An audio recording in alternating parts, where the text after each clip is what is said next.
Et c'est la même chose, hein, on prend les mêmes et puis on recommence. Montée fulgurante du tribalisme communautaire au Cameroun, une dangereuse équation. En tout cas, c'est notre problématique de ce matin. Eh bien, la crise sociopolitique et sécuritaire dans les régions anglophones du nord-ouest et du sud-ouest et l'élection présidentielle du 7 octobre 2018, notamment la contestation née au lendemain de ce scrutin, ont vu la ressurgence du discours ethnique et le regain du tribalisme au sein de l'opinion publique au Cameroun, pays qui compte plus de 241 ethnies. Aujourd'hui, deux camps s'affrontent sur les réseaux sociaux, dans les conversations et même dans les médias. Les appels à la haine se multiplient, mettant en mal l'unité nationale et le vivre ensemble prôné par les pouvoirs publics. Face à la montée des replis identitaires, le gouvernement camerounais a décidé de mettre sur pied un cadre réglementaire en vue de combattre le tribalisme. Depuis quelques temps donc, et surtout depuis l'élection du 7 octobre 2018, on a entendu parler de Bamileke. On a également entendu parler ces derniers jours de 10 millions de nordistes. Plus tard, ce sont les Bassa qui demandent en tout cas une grande région à eux, il faut le dire, consacrée.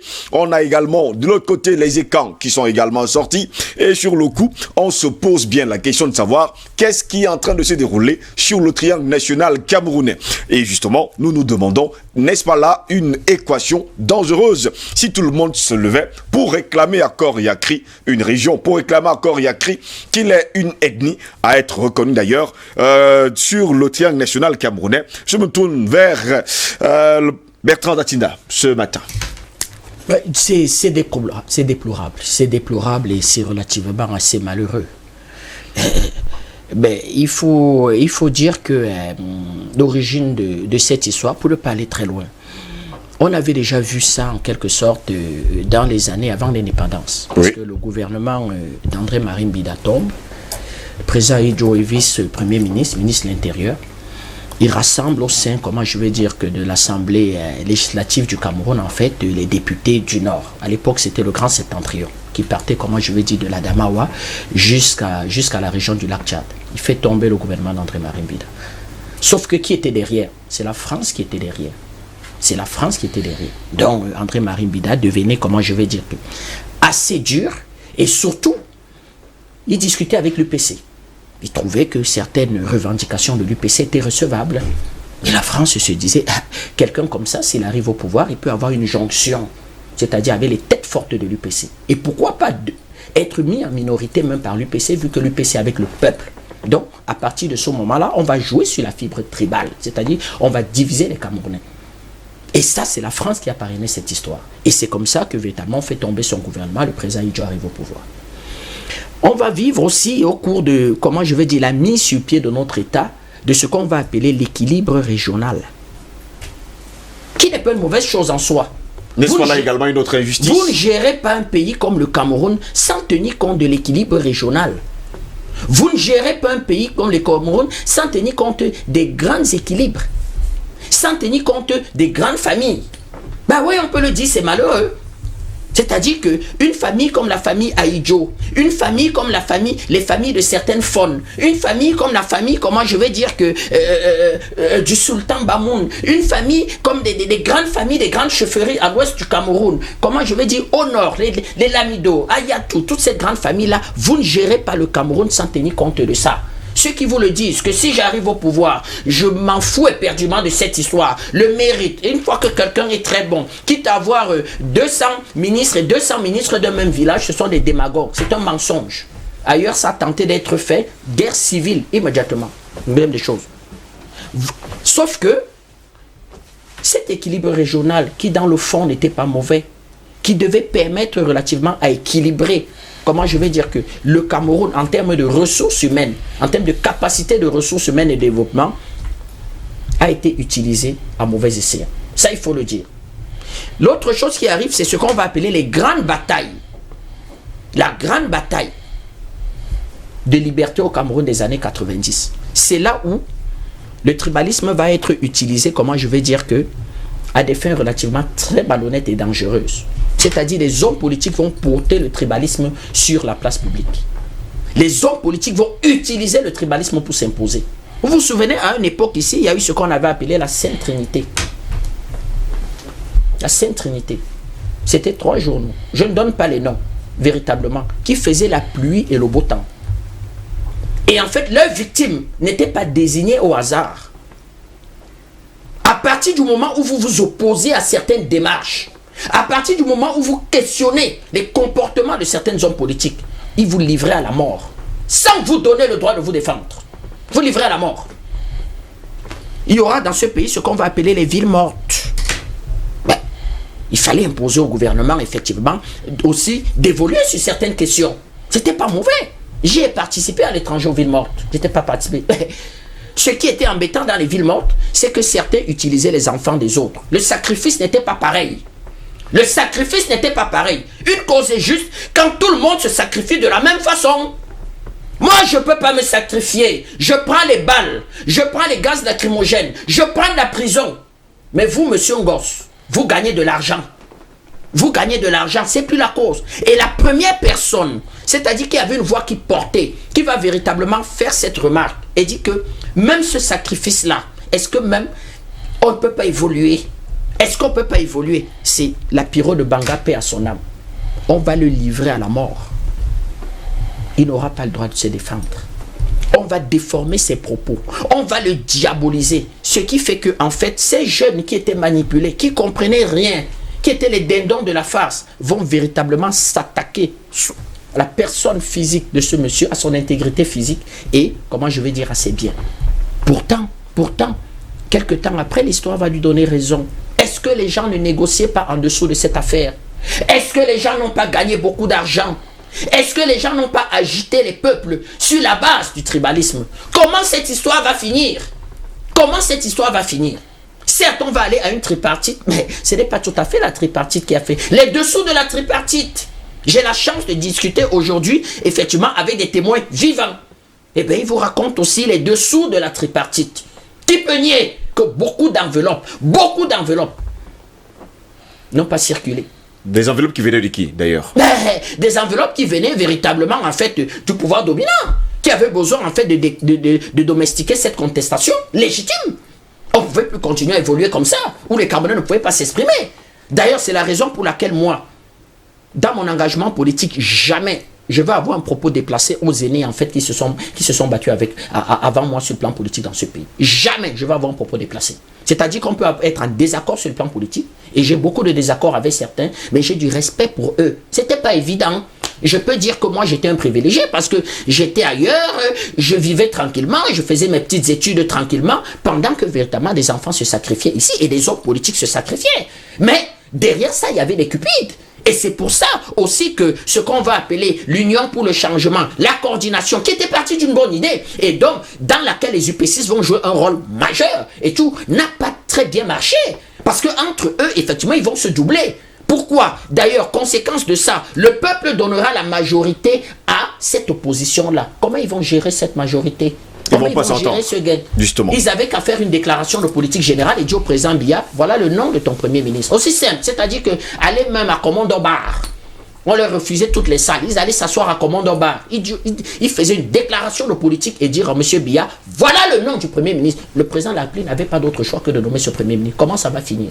Et enfin, comme le président Banakani l'a dit, vous ne parlez pas, c'est à cause du tribalisme qu'ils sont séparés. Vous ne gérez pas. C'est à cause de cela. Je vais l'expliquer. Je veux l'expliquer, c'est-à-dire que un tribaliste mercantile, vous comprenez pas ma demande? C'est un tribaliste mercantile. Je vous ai parlé de la Sainte Trinité, qui au sein de cette union pour le changement, véritablement, en fait, travaillait pour certains acteurs. Et c'était pas gratuit. Que ce soit en quelque sorte les patrons de ce qu'on appelait les patrons de cette Sainte Trinité et que ce soit certains acteurs à l'intérieur véritablement de cet ensemble-là. Et enfin, véritablement, pour passer la parole au président Banakani, en fait, la dernière élection est l'enjeu de la crise anglophone. L'enjeu, en fait, de cette histoire de crise anglophone. Vous ne voyez pas qu'à la dernière élection présidentielle, effectivement, il y a eu des partis qui n'ont pas été sérieux et qui, eux, pour mobiliser, au-delà de vouloir en fait se nourrir en fait de cette crise pour mobiliser, ont utilisé la fibre tribale. Oui. Vous ne pouvez pas être un parti politique, vous accoquiner de tous les mercenaires et de tous les discours. Sur NNP, un certain nombre de personnes tiennent un certain nombre de discours, je demanderai à ce qu'ils soient traduits devant les instances disciplinaires. Si on ne peut pas avoir la volonté de les virer du parti, de dire que sortez de cette cause, je risque au moins de tirer toutes les conséquences et de partir du parti. Vous ne pouvez pas. En politique, il y a des règles. Et puis vous avez, que ce soit dans la diaspora, que ce soit à l'intérieur du parti, on va voir un activiste aux États-Unis. Il faut donner le nom de ce pays, aux États-Unis. Effectivement, demander à chaque Bamileke de prendre sa machette contre les Boulous. On va voir cet activiste parler de l'armée du Cameroun en termes de milice Boulou. Et se réclamer, être proche d'un parti politique qui allait à l'élection présidentielle. C'est de ça que le président Bana Kani parlait. Quand il disait, est-ce qu'on peut aller à une élection présidentielle avec des partis politiques qui tiennent, ou bien avec un parti politique qui tient n'importe quel type de discours, ou qui accepte n'importe quel type de discours. Vous ne le faites pas en France, dans ces pays qui nous donnent des leçons. Et voilà comment sur la sphère politique, après cette élection, le comportement de certaines personnes. Je rappelle quand même que vous allez avoir pour la première fois dans l'histoire de ce pays, quelqu'un qui va se placer au-dessus de l'État et dit que votre constitution, là, je m'en fous, je l'emmerde. C'est moi l'État. Même au ciel, il y a une constitution que Dieu respecte. Même au ciel, il y a une constitution. Dieu dit, je suis Dieu, je suis l'hyper-puissant. Je respecte, ici au paradis, il y a des règles. Moi, Dieu, je respecte. Il va se placer au-dessus de la... Avec, je veux dire que cette kyrielle, comment je vais dire que d'activistes et de discours, c'est sérieux. Regardez ce que ça produit. Un autre, plus modéré, qu'on va dire un jeune, va nous lancer sur la sphère publique ce qu'on va appeler un fédéralisme communautaire. Ça se débat, c'est pas là le problème. Mais sauf qu'il va mal expliquer. Ses amis vont mal expliquer. Et voilà ce que ça produit. Les Ekans vous disent qu'on veut la République démocratique Ekan. Les Bamileke vous disent qu'on veut la République des Grassfields. Même le très modéré et ami que je salue, Guibaï, vous explique que non. C'est apolitique, mais je veux quand même mobiliser 10 millions de musulmans. Monsieur Fadil reprend et dit que nous pesons 60% dans l'élection du président Biya. Il le dit. Nous pesons, nous, c'est-à-dire qu'il dit nous les nordistes, nous pesons 60% dans l'élection du président Biya. Et on se retrouve aujourd'hui au Cameroun avec le débat politique véritablement, c'est-à-dire que dans le tribalisme, un débat politique idiot. Voilà le débat politique. Alors que c'est l'occasion avec le Covid de parler question souveraineté et d'être enfin un État souverain et pouvoir véritablement développer ce pays. Président Bana Kani, donc finalement, le tribalisme, c'est pas seulement en 2019 qu'il existe, c'est depuis belle lurette déjà. Non. La conclusion des propos de Bertrand Tassinda pose le vrai débat sur la table. Il vous a dit, le Covid nous donne l'occasion de renégocier, pour ne pas dire de briser les paradigmes aliénants qui nous empêchaient de jouir effectivement de notre souveraineté nationale. Mais qu'est-ce que fait l'élite de notre pays? L'élite du Cameroun a réduit l'enjeu du Covid aux gestes barrières. Lavez-vous les mains, masquez-vous, tous ces consorts. On a des gens qui sont effrayants dans tout le pays, avec des masques qu'il faut... On ne sait pas si c'est l'affaire des hommes ou des monstres. Or, le vrai enjeu du Covid, ce n'est pas ça. Le vrai enjeu du Covid, c'est soit notre souveraineté, soit l'entérinement d'un esclavage éternel. Puisque les Illuminatis, à travers les Bill Gates, le forum de Davos, et M. Macron et consorts, ils ont un projet clair. C'est pour ça qu'on veut mettre la puce dans les gens. Ouais, je parle de la puce tous les jours. Et là encore, le NMP est le seul mouvement qui a mis sur la table les vrais enjeux du Covid. Le seul. Je n'ai rien contre les gestes barrières. Mais le Covid, ce ne sont pas les gestes barrières. Alors nous parlons à Davos, les gars ont un projet clair. Il y a une reconfiguration de toute l'économie mondiale. Ils ont appelé ça la remise à zéro de l'économie mondiale. Remise à zéro. Il faut revoir comment on travaille. Il faut créer un État mondial. New World Order, un État mondial. Le nouvel ordre mondial. Il faut revoir, et désormais, il parle de transhumanité, c'est-à-dire que l'être humain ne doit plus être ce qu'il était avant. Parce que des gens, Bill Gates va avoir un contrôle sur nous, dès qu'on te puce, on est tous reliés à un serveur universel qui fait de toi ce qu'on veut, quand il veut, quand il veut. Et puis il n'y a plus d'État. Le seul État, l'État existe en tant que boy, je dis bien boy, ménagère, c'est-à-dire garçon de course, n'est-ce pas, de cette structure supranationale. Voilà les enjeux. Mais que fait notre élite? Comme dans les années 60, comme dans les années où Mangabel affrontait les Allemands, toujours remplacer les vrais problèmes par de faux débats. C'est-à-dire une élite qui est incapable de penser l'avenir de son pays. C'est ça le problème. Elle préfère donc reprendre dans son compte les chiffons néocoloniaux, les chiffons géopolitique, les chiffons paradigmatiques, n'est-ce pas, que le colon a développé pour nous asservir. Et dans ces chiffons-là, vous avez le tribalisme. C'est même pas le tribalisme, nous on appelle ça la géoethnie. La géoethnie. Ça consiste à quoi? À créer des ethnies, là où il n'existe pas. Oui. La dernière fois, on était ici, on vous a pris le cas du Rwanda. Vous vous souvenez? On a montré comment? Il y a une séparation du travail qui produit deux types de populations. D'un côté, les éleveurs, d'un côté, les cultivateurs. Les Belges arrivent et disent que non, c'est deux tribus. Ils disent que c'est deux tribus. On arrive à un génocide. Parce qu'on veut contrôler les grands lacs. C'est pareil dans tous les pays africains. C'est-à-dire que la création des ethnies pour les opposer les unes les autres. Donc, on est venu ici, on a créé des ethnies au Cameroun, opposant d'un côté ce qu'on appelait les ethnies indociles, rebelles, et les ethnies dociles. Les ethnies dociles, ce sont telles qui ont été cooptées à travers leurs élites à devenir les gestionnaires de l'héritage colonial. Voilà pourquoi, dans un temps au Cameroun, vous allez entendre parler de l'axe nord-sud. Tout à fait. L'axe nord-sud, c'est-à-dire que la France va coopter dans les régions sud, catholiciser, va coopter des élites. Et au nord, on va coopter des élites, c'est-à-dire les Peuls, évidemment, et ce n'est pas par hasard qu'on les choisit, n'est-ce pas? Et on décide que, écoutez bien, on décide que désormais, les élites qui viennent, les élites qui sont cooptées, qui appartiennent à des micro-nationalités, qu'on va appeler ethniques, non, il ne faut pas confondre la tribalité et l'ethnie, c'est deux choses. On vous comprend parfaitement. C'est deux choses différentes. Oui. Donc, les élites qui vont être cooptées, n'est-ce pas, par les colons, pour justement préparer, n'est-ce pas, les élites, le futur gouvernement néocolonial. Si par exemple, je sors d'une région, ou bien d'une ethnie, dans un environnement où il y a plusieurs ethnies en dehors de mon ethnie, je dois phagocyter tous les autres qui existent. Il faut bien comprendre ça. Pourquoi vous allez entendre parler du Grand Nord? Par exemple, le Grand Nord, c'est quoi? Vous avez au nord les Peuls, vous avez les Arabes, les musulmans, les Kédis, vous avez des chrétiens. Au Grand Nord. Et tout pourri, tout ce qui va avec. Très bien. On a décidé un matin que non, tous s'appellent Grand Nord. Sous la domination des Peuls. Comme vous avez vu à un moment donné, il y a eu les Kédis se sont révoltés. Les chrétiens se sont révoltés. D'ailleurs, quelqu'un a battu toute sa notoriété, le cardinal Tomi. Pourquoi il est devenu une figure importante? Parce que quand j'étais là-bas à Marois, il luttait contre ça. C'est là où il a eu ses titres de noblesse. Cardinal Toumi, ces gens m'écoutent, ils savent de quoi ils sont en train de parler. Donc, Grand Nord, tout le Grand Nord derrière le président Ahidjo, c'est son fief naturel. Donc on décrète que un nordiste donc désormais, celui mais, qui est Peul et soutient le président Ahidjo. Pareil dans les régions du Sud. Vous avez vu ici, quand le président ne vient pas encore le pouvoir, ça prend le champ inverse, le Grand Sud.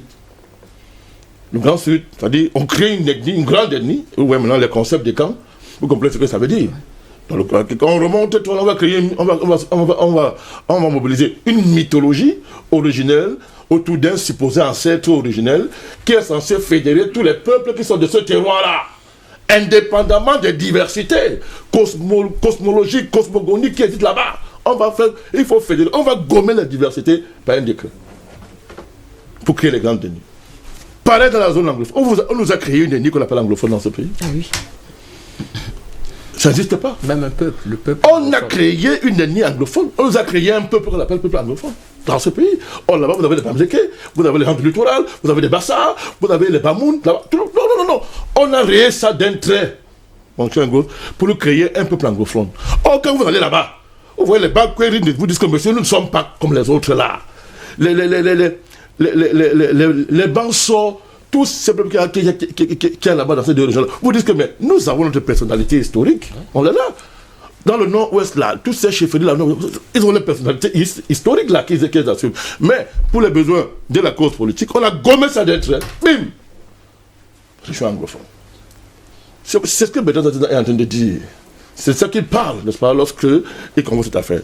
Ça donc pour conséquence quoi? L'enjeu politique chez nous, ce n'est plus de développer le pays. L'enjeu politique, ce n'est pas la continuité du combat des pères fondateurs, à savoir qu'un pays, c'est la souveraineté, un projet national pour s'émanciper de tout ce qui, n'est-ce pas, freine l'envolée du pays et de ses populations. Nous avons au Cameroun une élite politique, tout bord confondu, qui a pour seul projet accéder à la mangeoire. Hier, mangeoire coloniale. Aujourd'hui, mangeoire étatique. accéder à la mangeoire. Dites-moi, quel est le projet de 10 millions de nordistes là? De mon cher Guibaï. Ils disent que c'est Qu'est-ce qu'il y a derrière? c'est politique. Non, c'est toi. Guibaï Gattama, qui est également le directeur de publication de l'Œil du Sahel, on comprend pas. Et pourquoi c'est M. Fadi qui reprend le flambeau? Il va entrer au gouvernement. Moi je dis non, c'est clair. Il ne faut pas raconter cette histoire, il va entrer au gouvernement. N'est-ce pas des frustrations? Quelle frustration? C'est une famille frustrée. C'est la question que je pose. Qui est l'État marginalisé? Arrêtons ça. Ne faites pas chose comme ça. Ils vont dire, on ne peut pas dire ça. C'est comme ça qu'on explique. Si c'est le cas, sur 100 Camerounais, si vous réfléchissez comme ça, vous avez 95 marginalisés. Bien sûr. Bon, à la fin, donc, personne ne marginalise personne. Il faut donc trouver le vrai problème. Il faut savoir pourquoi on les marginalisés. Mangabel avait réglé ça en déclarant la guerre aux Allemands. Vous n'allez pas prendre les terres de mon peuple. On lui a dit, viens, on lui donne tout ce que tu veux. Tu vas être un génie. Il a dit, non, je meurs pour mon peuple.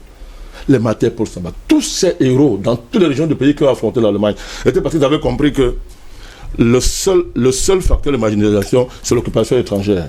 C'est la confiscation de nos richesses par les colons étrangers. Ils avaient compris ça. Ils ont dit, on fédère, on dépasse l'ethnie, on dépasse tout ça. Parce que quand le colon vient, il ne connaît pas d'ethnie. Il écrase tout le monde. Tout le monde. Et il crée les ennemis pour diviser et opposer les uns les autres. Ils ont compris ça. Oumiobe est venu, il a théorisé ça à un niveau très élevé. Oumiobe a élevé la théorie politique dans ce pays à un niveau universel. Allez lire ce discours à l'ONU. Tous ceux qui ont écrit sur Oumiobe, y compris les Français qui l'ont tué, chacun reconnaît que c'était un génie. Tous, c'était un génie. Il a élevé cette théorie-là, la théorie politique, le patriotisme, le nationalisme et l'internationalisme révolutionnaire. C'est-à-dire qu'on dit patriotisme, ça ne veut pas dire que nous sommes des chauvins. Oui. C'est-à-dire que nous reprenons dans notre pays les combats que mènent tous les peuples du monde pour l'émancipation. C'est cela qu'il s'agit. Donc, Oumiobe a réglé cette affaire. Dites-moi, Jocelyn Goss, pourquoi les élites camerounaises, tout bon confondu, rejettent cette pensée politique? Ne se l'approprient pas pour développer les friperies tribalistes. Posez-vous la question. Vous allez voir autre chose que je veux souligner. Ces gens-là sont tribalistes, sont chauvins, tribalo-chauvins, lorsqu'il s'agit de partager, quand il est question de partage des ressources. Mais tous sont des mondialistes. Observez-les. Ils ont un puits au Cameroun, dans leur village. Ils ont un puits à l'étranger. Ils ont des maisons à l'étranger. Leurs enfants fréquentent dans les universités étrangères. Quand ils sont malades, ils vont se soigner où? On manipule les gens exprès. Mais regardez bien le comportement. Ouais, ils s'en fichent. Même la tribu là, c'est un marchepied pour elle. Ils s'en fichent de la tribu. C'est un marchepied pour les élites. Donc, on prend le chef en otage ici, on prend quelques titres à la chefferie, ça permet d'aller conquérir, n'est-ce pas, l'extrapontaire, n'est-ce pas, dans l'appareil d'État. Donc,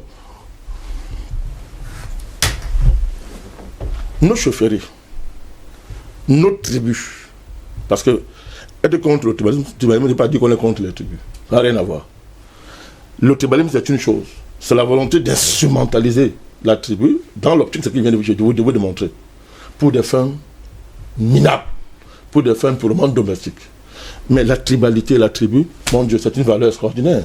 Pourquoi nos chefs ont renoncé à l'économie tribale? Vous avez vu quel chef s'est levé?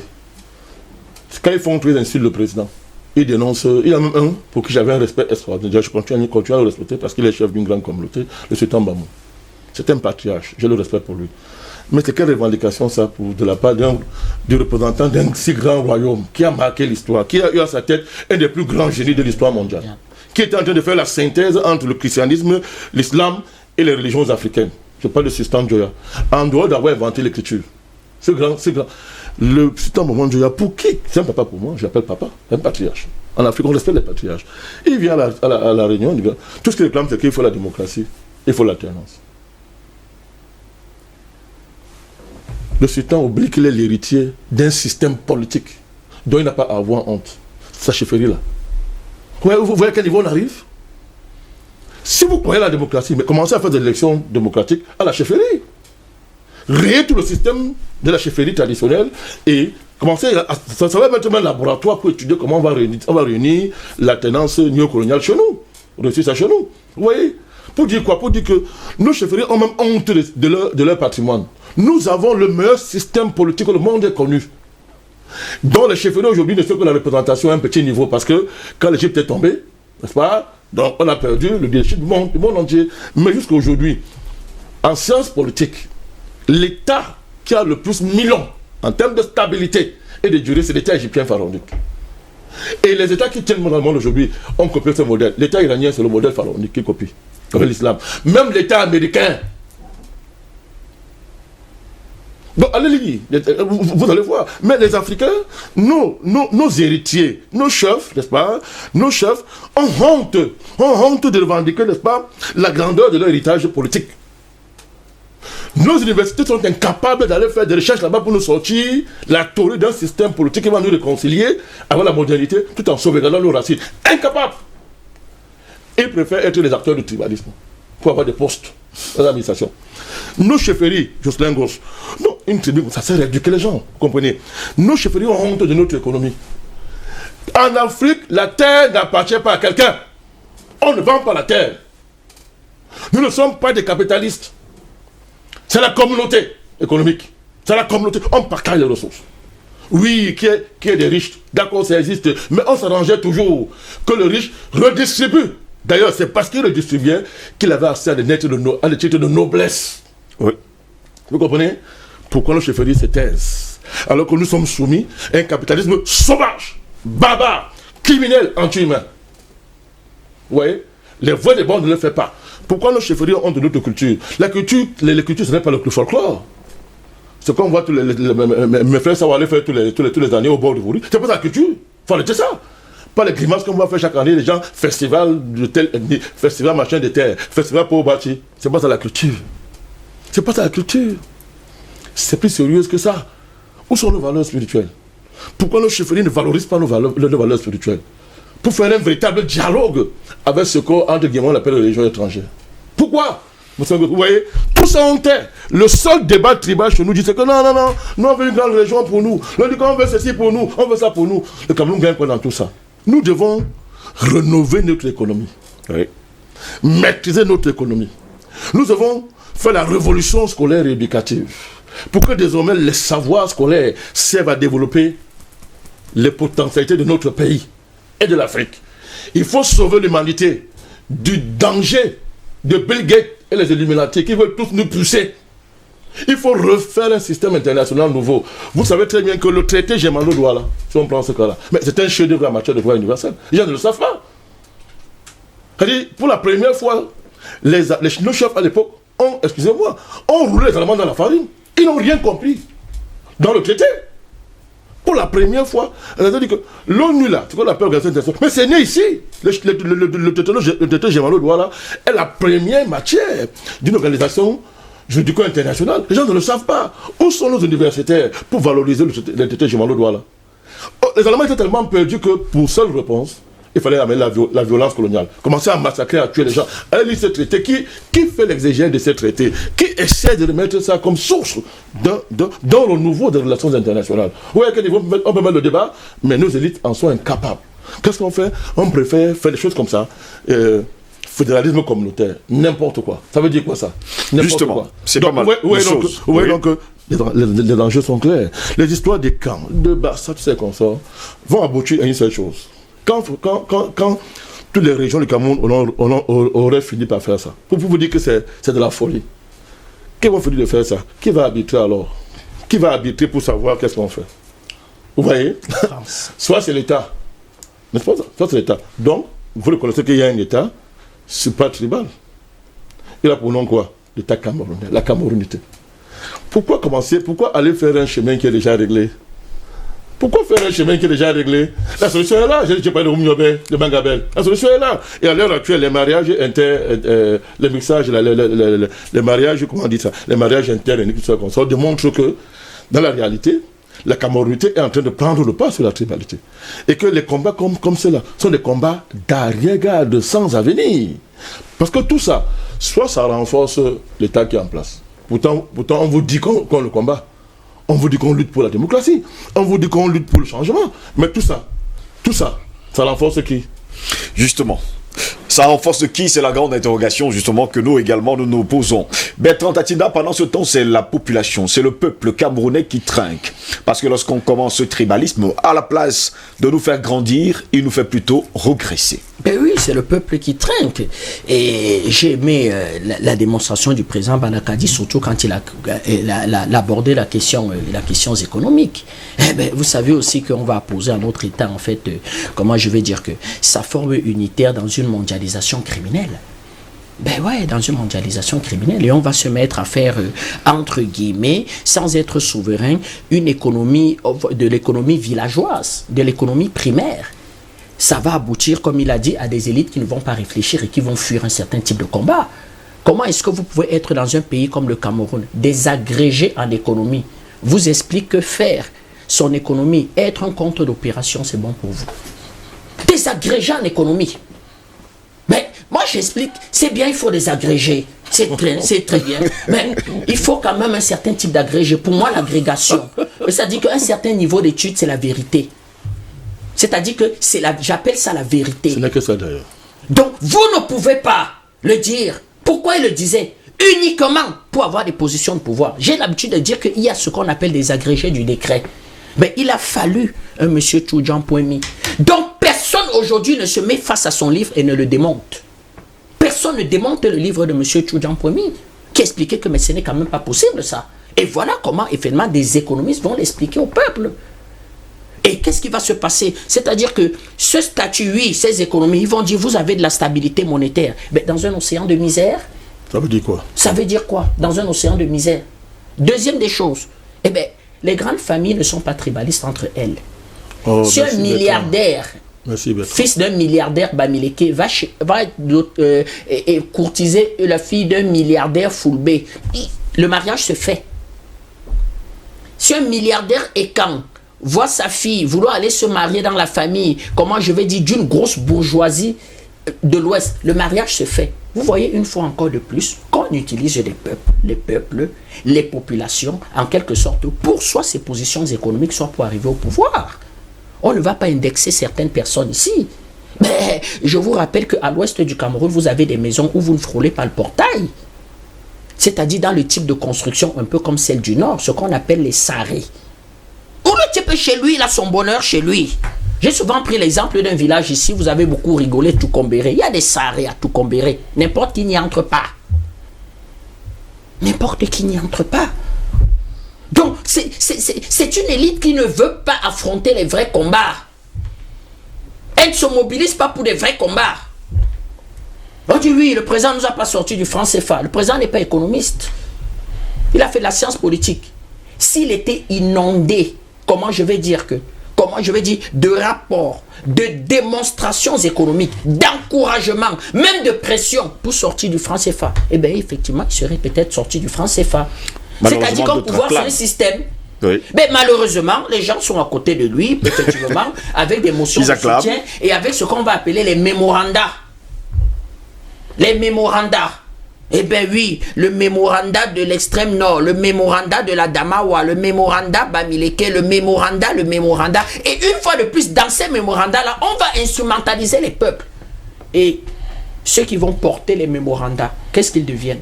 Eh bien, eux, ils obtiennent le décret sur eux et ils se taisent. Et que deviennent donc, comment je vais dire que... Les populations qui sont derrière. Comment je vais dire que les besoins ou bien les objectifs censés être atteints par ces mémorandas, eh bien, on s'en fout, on n'a plus rien à foutre. Résultat des courses, eh bien, on entre dans une surenchère de mémorandas. C'est-à-dire que c'est devenu aujourd'hui un canal au Cameroun par lequel vous pouvez effectivement négocier une position de pouvoir. Donc, tout ce qui est en train de se passer aujourd'hui, et quand le président Banakani explique qu'ils ont un pied à l'étranger, c'est eux aussi pour chercher le pouvoir qui sont en train de pousser ce qu'on appelle la double nationalité. Il faut faire évoluer la loi. C'est une loi de 68. Il faut la faire évoluer, c'est clair. Parce qu'un enfant, comment je vais dire que un enfant n'est pas responsable du fait d'être né d'un parent camerounais et d'une maman norvégienne. Il n'est pas responsable. Vous ne demandez pas à naître dans une famille, il faut faire évoluer la loi. Mais en même temps, vous avez certaines personnes qui recherchent en cette histoire-là ce que je vais appeler une nationalité de refuge. C'est-à-dire que je suis bien camerounais quand je suis ministre, je suis content d'être camerounais quand je gère les deniers publics du Cameroun. Je peux bien voler les deniers publics du Cameroun, mais quand le Cameroun me demande des comptes, J'ai tout fait d'aller courir dans une chambre de l'ambassade de France et de dire que je suis français. Moi, vraiment, je veux retourner dans mon pays. Je veux même aller purger ma peine dans mon pays. Peut-être même je préfère qu'on me fasse un procès dans mon pays. C'est pour ça que nous avons dit qu'il faut encadrer cette histoire. On ne peut pas faire évoluer ça sans faire évoluer aussi notre coopération judiciaire avec un certain nombre de pays. On ne peut pas faire évoluer ça sans évoluer notre coopération judiciaire avec un certain nombre de pays. Autrement dit, effectivement, cette histoire risque d'être contournée et vous risquez d'avoir un certain nombre de brigands ici qui vous brandissent du fait, peut-être, entre guillemets, de quelque chose qui n'existe même plus, la force diplomatique et la pression extérieure, véritablement, pour venir, évidemment, mettre vos États à genoux. Donc, vous voyez donc qu'on ne veut pas rentrer dans des débats, relativement des débats de fond. Ben, il a parlé de l'enjeu du Covid. L'Union européenne qui ferme ses frontières, ben, chiche, c'est une bonne occasion. Qu'est-ce qu'on fait quand l'Union européenne ferme ses frontières? Eh bien, vous avez des gens qui pleurent. Oh non, il faut faire la réciprocité. Non, il faut faire attention. Peut-être le fait que l'Union européenne ferme les frontières, ça gêne leurs affaires. Et ils veulent se cacher véritablement derrière le fait de condamner ça pour faire la réciprocité et faire pression sur l'État du Cameroun pour que l'État du Cameroun négocie avec l'Union européenne pour ouvrir les frontières et pour véritablement, pour que véritablement ces affaires prospèrent. Est-ce que c'est sérieux? Est-ce que c'est sérieux? Est-ce que ça ne doit pas nous questionner de dire que mais ça tombe bien, que représente l'Union européenne aujourd'hui? C'est un ensemble vide, en faillite. Il ne faut plus rien. C'est une pacotille. D'ailleurs, ils ne croient même plus entre eux. Ils se respectent même plus. Vous avez en Italie aujourd'hui, l'Italie est en pleine coopération sanitaire avec Cuba. Mais ce n'est pas l'Italie qui votait l'embargo, en fait, aux Nations Unies. Aux Nations Unies contre Cuba. Oui. Donc, vous voyez, voilà les vrais enjeux et voilà les vraies questions. Je vais même plus loin. La question, véritablement, aussi de la succession du président Biya. Pourquoi les gens voient la question de succession comme une appartenance, comme un débat villageois? Et l'enjeu de prise de pouvoir au Cameroun doit être véritablement une prise de pouvoir villageoise. On n'a pas de grand combat. On n'a pas un besoin de souveraineté, de souveraineté monétaire. L'endettement dans cette Union européenne est en quelque sorte né de la création monétaire. C'est-à-dire qu'ils s'endettent en créant la monnaie. Et aujourd'hui, ils sont en train de se poser la question, est-ce qu'il ne faut pas annuler la dette? Mais pourquoi nous, on ne peut pas le faire? Non, le président n'a pas donné l'eau, on n'a pas donné l'électricité. C'est un échec total, bien que tous ceux qui le disent ont même été ceux qui ont assumé le fait d'être fils des présidents bandits. Aujourd'hui, ils n'assument plus, c'est leur choix. Comment vous faites pour donner de l'eau et de l'électricité quand vous n'êtes qu'un compte d'opération? Comment vous faites pour donner l'eau? Et des agrégés dans ce pays n'ont jamais expliqué ça. Ils ont expliqué que c'est bien, que c'est de l'orthodoxie budgétaire. C'est que vous n'êtes pas, vous n'êtes pas sérieux. C'est-à-dire que vous appelez à gérer. Oui, vous n'êtes pas transparent. Voilà les débats. Et ce sont ces élites-là qui ont été cooptées au pouvoir véritablement, qui sont à la tête, entre guillemets, de ces revendications dites documentaires. Donc, il faut faire attention, il y a des passerelles entre ceux qui font ces revendications dans l'opposition et certains pontes cachés au pouvoir qui se disent que, il faut que, véritablement, je puisse jouer dans les deux camps. C'est-à-dire que cette succession-ci, véritablement, je dois trouver mon compte au cas où il y aurait alternance, où il y aurait succession.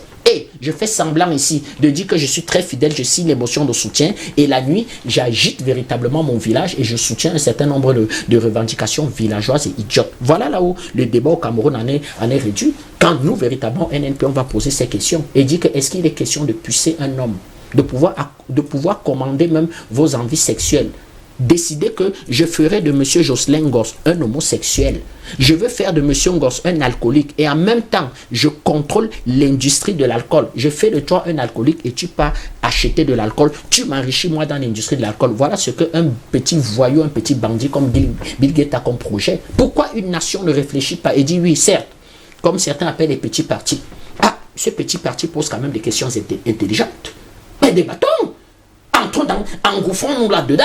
Essayons de mener d'une véritable réflexion. Non, des gens sont là véritablement dans des positions villageoises, dans comment je vais dire que le débat de « Oh, faites attention, vraiment, je veux être détruit par mes frères », c'est des insultes. On organise même véritablement un lynchage d'une autorité publique, notre patron de la sécurité, alors qu'il fait face véritablement, comment je vais dire que, à une vague d'attentats terroristes et nous devons le soutenir vraiment pour mettre fin à ça. Voilà où on en est réduit. Donc vous voyez encore quelque part que ce sont les populations pour des enjeux qu'ils ne maîtrisent pas, pour des intérêts qu'ils ne maîtrisent pas, qu'on utilise véritablement pour se battre. Et soyons sérieux. Et justement quand il y aura pour... la République démocratique des Bassa, tous les Bassa seront heureux. Jamais. Supposons même qu'il y ait la République démocratique des Bassa, qu'on prenne tous les Bassa du Cameroun, on concentre dans une région, tous seront heureux.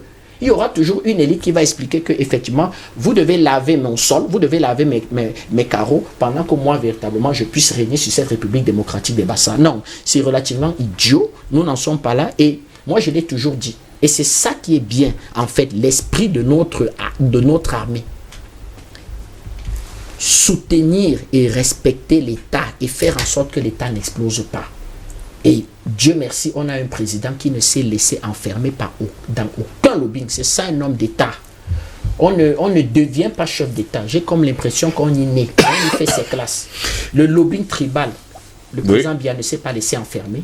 Le lobbying d'affaires, il ne s'est pas laissé enfermer. Les lobbying maçonniques, c'est-à-dire ces idioties de francs-maçons, il ne s'est pas laissé enfermer. Eh bien, il a géré véritablement l'État comme un homme d'État. Messieurs, nous sortons justement de ce débat dans quelques 12 minutes, tout simplement. Le temps passe très vite, vous devez d'ailleurs le savoir, malgré la pluie. Maintenant, il faut quand même dire quelque chose aux populations, parce que c'est les populations qui trinquent à chaque fois qu'une personnalité, qu'un homme, qu'une femme, qu'une personne se lève pour déclarer « Nous sommes Écan, nous sommes Bassa, nous sommes ci, nous sommes ça ». Pourtant, il faut préciser qu'il y a quelque part une main obscure pour chercher à manger. Ce plateau ce matin, c'est un discours aux populations. Oui. Donc depuis que nous parlons là, nous faisons que leur parler. Pour qu'elles saisissent, n'est-ce pas, les enjeux. Et qu'elles ne se laissent pas manipuler. Et vous savez, de manière naturelle, prenons un exemple clair. On nous a créé une ethnie anglophone. Tout à l'heure, je t'ai vous dire ça. On a dit, vous êtes en guerre avec les francophones. Une nouvelle ethnie aussi. C'est-à-dire que moi et vous, tout ça, on nous a enfermés dans le mot francophone. Voilà. Mais observez comment la dynamique même de la nature dément ces criminels qui ont pour fond le commerce, ces idéologies de la mort. Tous ce que vous appelez les déplacés, quand ils traversent le Bungola, ils vont où? En zone francophone. En zone francophone, ils vont au Cameroun, ils sont chez eux. Bon, vous voyez, bon, ils ne sont pas en zone francophone, ils sont chez eux. Bon, face à ça, que disent donc ceux qui ont créé l'ethnie anglophone? Ils disent quoi? Ils font semblant de ne pas voir. Alors nous parlons, vous avez entendu un seul incident quelque part dans la ville de Douala ou ailleurs, entre un francophone et un ressortissant, disons, de cette zone. Même si j'aime pas, moi personnellement, j'aime pas justement cette appellation anglophone et francophone. Ben, tu le sais, tu sais que nous c'est malgré nous qu'on utilise ce mot-là. Non, on n'aime pas ça. C'est malgré nous. Vous avez entendu un seul incident entre la population camerounaise qu'on a voulu séparer. Depuis qu'il y a les déplacés, on les accueille. Elles sont chez eux. Vous voyez que les populations savent, quand il y a un problème, elles savent, quand les gens se déplacent pour venir ici, elles savent dans leur tête qu'elles vont chez elles, mon Dieu. Elles vont chez elles. Ce sont les élites. Des gens comme la Youktabe et les autres. Ah oui. Tous ces politiciens, ce sont elles qui mettent le feu. De manière concrète, la vie concrète ne permet même pas qu'on s'enferme dans ces idioties. Pour le parler, la vie. Aujourd'hui, vous ne pouvez pas vivre seulement dans votre village. Vous allez faire comment? Les lois économiques sont contre le tribalisme. C'est-à-dire que les lois économiques sont contre le tribalisme. La manière de vivre aujourd'hui, si vous êtes capitaliste, comme ils sont tous capitalistes là, vous commencez à parler du village, mais vous êtes un idiot. Le capitalisme s'en fout des villages. Il rase les villages. Pour faire un territoire d'exploitation. Aussi simple. Simple que ça. Vous voyez, ça n'a pas de sens. Mais nos élites poussent pour le pouvoir. Tout à l'heure, Bertrand, je vais aller dans le sens tout à l'heure qu'il a soulevé, de manière très pertinente. Pour vous démontrer qu'on est toujours dans la manipulation. Regardez comment on superpose les appartenances chez nous. Observez bien. Le même gars qui te dit qu'il est Bouddha, pardon, c'est l'exemple que je prends. Je prends un exemple simple. Il est franc-maçon. Quel est le rapport entre Bouddha et franc-maçon? Vous pouvez m'expliquer ça? Aucun. Quel est le rapport entre Bouddha et Rose-Croix? Vous pouvez m'expliquer ça? Bon, allez, essayez de voir. Oui, on se propose des appartenances pour manipuler les gens. Bon, maintenant, entre les appartenances là alors, laquelle est supérieure? Vous voyez qu'on a appelé manipulation? C'est-à-dire, le gars qui prétend qu'il parle au nom de... Parlons de nordistes. Si on prend le cas de monsieur... Bayero Fadil. Oui, Fadil. Avec le respect que j'ai pour lui. Il appartient réellement à quoi, là-bas? Allez voir leurs appartenances. Oui, allez voir leurs appartenances de nuit. On voit vos mains, ne vous inquiétez pas, on voit votre main. Les appartenances... On voit votre main. Les appartenances de nuit, là, les appartenances ésotériques, tout ça. Entre ça et l'appartenance au nord, à son village du nord, qu'est-ce qui domine? À qui va-t-on faire croire qu'une élite franc-maçonne eux seuls savent, hein, eux seuls savent. À qui va-t-on faire croire qu'une élite franc-maçonne dans ce pays va privilégier les intérêts de son village que c'est la franc-maçonnerie? C'est impossible. Une fois de plus, on manipule les populations. On les manipule comme des objets dans leurs mains. Vous voyez? Donc, vous avez des gens qui appartiennent à des groupes religieux, à des groupes ésotériques, mystico-ésotériques, ces idiots aussi, comme dit M. Bédan Tassinda, qui en même temps se revendiquent de leur village. Où est le rapport? Quand il faut hiérarchiser les intérêts, elles choisissent quel camp ces élites? Le camp de l'argent. Or, le camp de l'argent, c'est un camp mondial. C'est un camp mondial, mon cher. Ces gens-là, comme Béton l'a dit, la nuit, ils s'asseyent pour se moquer des gens. Tous les élites là se retrouvent la nuit. Dans leur ordre mystico-ésotérique. La nuit, elles se retrouvent. Elles se partagent le Cameroun. Et le jour, ils vont dire... Allons, comme les Blancs, les colons nous ont appris, allons les opposer, allons diviser la population. Parce que si la population est unie, on ne peut pas fonctionner. Donc, allons les diviser le jour avec des bêtises que le vilain marché consomme. Mais la nuit, elles se retrouvent. Quand ça marche, il y a la paix. Quand ça ne marche pas, elles déclenchent la guerre et elles prennent le passeport pour aller dans leur vrai pays. Les gars, allez en Centrafrique, allez au Mali, allez en Côte d'Ivoire. Quand ça chauffe, les élites sont où? À l'étranger. Alors, elles ne sont plus dans leur village. Pourquoi elles vont pas se cacher dans leur village? Parce que nous devons enseigner notre peuple. On manipule les gens. Ce sont des histoires.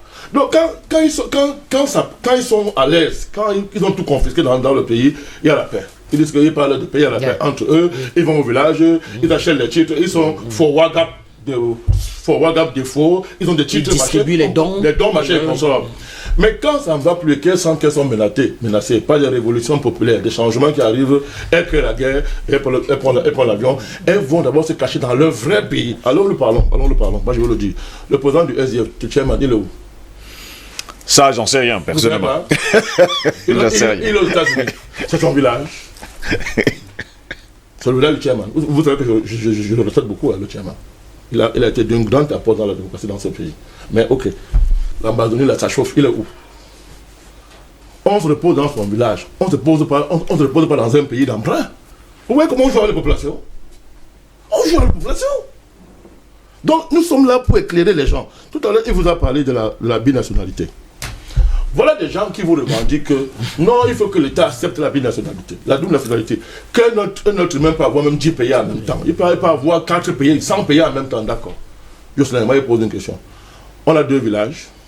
Jamais. Un seul unique village. Bon, raisonnement logique. Comment tu n'as pas 2 villages, mais tu as 10 pays? N'est pas on veut brûler le Cameroun depuis à cause de cette affaire? On veut détruire ce pays depuis cette affaire. Que on veut la binationalité, on veut ceci marcher comme ça. Nous avons dit ok, il faut avancer. Mais il faut encadrer. C'est-à-dire, fais un moment, pourquoi les Ghanéens sont ambazoniens. Et pas ils sont ambazoniens. D'abord de manière fictive. Il y a ceux qui sont américains, norvégiens, sud-africains. Bon, avant de devenir ambazoniens, ils étaient camerounais, non? Voilà, ils ont quel passeport? Ambazoniens, sud-africains, norvégiens. On peut se moquer des gens. Tout ça pour l'argent, pour les affaires. Ouais. On vous dit maintenant que la plupart de ces terroristes à l'étranger, ils ont des villas avec piscine. Leurs enfants fréquentent dans les meilleures universités. C'est dans leur village. C'est quoi? Donc, vous voyez que, vraiment, ça dit que c'est du n'importe quoi. Et moi, je voudrais vous saluer, vous, à DBS, qui programmez les émissions pareilles, qui permettent d'élever le débat et d'éduquer les gens. Pour pas que les gens meurent pour des bêtises. Ce sont des fumisteries. Nous sommes tous Camerounais. En réalité, il n'y a que 2 tribus sur cette terre. La tribu des enfants, du serpent, du diable, et ceux qui, du bon Dieu, ceux qui veulent le bien le mettre. Voilà les 2 tribus. Les gens sont ici là chez vous, ils disent qu'ils sont Baham, ou bien ils sont Béti, ou ce que vous voulez, ou bien ils sont les camps. Maintenant, la nouvelle mythologie, c'est ils sont tous ces camps. Mais en même temps, ouais. leur vrai village est celui de l'argent et de leur secte. Parce que le pays auquel ils croient vraiment, c'est le pays de l'argent. C'est le pays de la magie. Là où on les tient. Voilà le pays auquel ils croient vraiment. Ça n'a aucun rapport avec le prétendu village. Donc tous ces débats-là sont des débats de chiffonniers. Ce sont des bêtises. Il faut aider le président à gérer ce pays. Si complexe. Il faut l'aider. Mettez-vous à la place d'un palais président. Le pays, il est en train de gérer le Covid. Il est en train de gérer la sortie du franc CFA. Que font ces élites? On le devait apporter des problèmes, comme on est en train de dire. Ils divisent, d'autres réclament la République des Passards. D'autres réclament la République de Dasville. On le devait le président à gérer le Covid et à gérer la sortie du franc CFA. Non. Parce que par derrière la nuit, ils sont reçus à l'ambassade de France, des États-Unis. Ils sont reçus là-bas, où on leur dit, allez faire ça, parce que vraiment, vous savez, si nous on place notre gars là-bas et tout dit, vous serez ministre, vous serez premier ministre, et votre compte aux États-Unis va augmenter. Allez mettre le feu comme ça, pendant que le président est en train de travailler. Donc c'est un débat de chiffonniers. Et nous, au niveau de nos partis, nous disons toujours aux gens que on n'invente rien. Ceux qui nous ont précédés, les pères fondateurs de ce pays, ont déjà posé les bases de ce travail. Allons seulement prendre ça. Si vous lisez les œuvres de Oumyaba à l'ONU, j'aime vous rappeler ça. Ce débat s'y est clos. Tout est dedans. Allez lire le discours de Mangabel, ses propos. Allez revisiter Mangabel. Allez revisiter les résistants dans les régions anglophones. Ça fait pleurer. Quand nous connaissons le nombre de résistants qui ont dit non en Allemagne, des chefs de ces régions-là qui ont dit non à l'Allemagne pour le Cameroun, quand vous pensez en Détoumaza, vous pleurez quand vous voyez des gens comme les Ayoub Kabé parler dans ce pays. C'est incroyable. Vous pleurez quand vous voyez les Akwan Galbenizer. Oui. Vous avez connu Détoumaza, les Moukong, Albert, et tous ces chefs-là qui sont morts là-bas. Quand vous pensez à tout ça, vous dites, mais quelque chose de terrible s'est passé dans ce pays. Peut-être qu'on a volé notre mémoire, mais vivement qu'on la récupère. Vivement justement qu'on la récupère. Et nous allons justement la récupérer. Et nous sommes en train de récupérer justement cette mémoire. Voilà pourquoi nous organisons ce genre de débat tous les matins sur DBS. Merci Bertrand Datine d'avoir été là ce matin. Merci pour apporter un soutien à l'armée du Cameroun. Justement, à l'armée du Cameroun qui fait... victoire. Oui, qui fait de belles et grandes choses. Démanteler méthodiquement, stratégiquement, progressivement. Merci à l'armée camerounaise. Merci pour vous. Tout ce que vous faites d'ailleurs pour le Cameroun. Président Baldakani, merci d'avoir été là ce matin. Merci. Et comme le dit également la Bible, eh bien la Bible dit ceci: l'Orient se lèvera contre l'Occident et le soir s'asseyeront sur la même table pour parler avec fausseté. Voilà ce qui se passe actuellement sur le terrain national camerounais. Madame, messieurs, c'est ici que s'achève cette autre édition de DBS Matin. Au plaisir de retrouver demain pour une nouvelle édition. Eh bien, restez sur notre chaîne. L'information y est en continu. Bonne journée à toutes et à tous et à demain. S'il plaît à Dieu. Au revoir.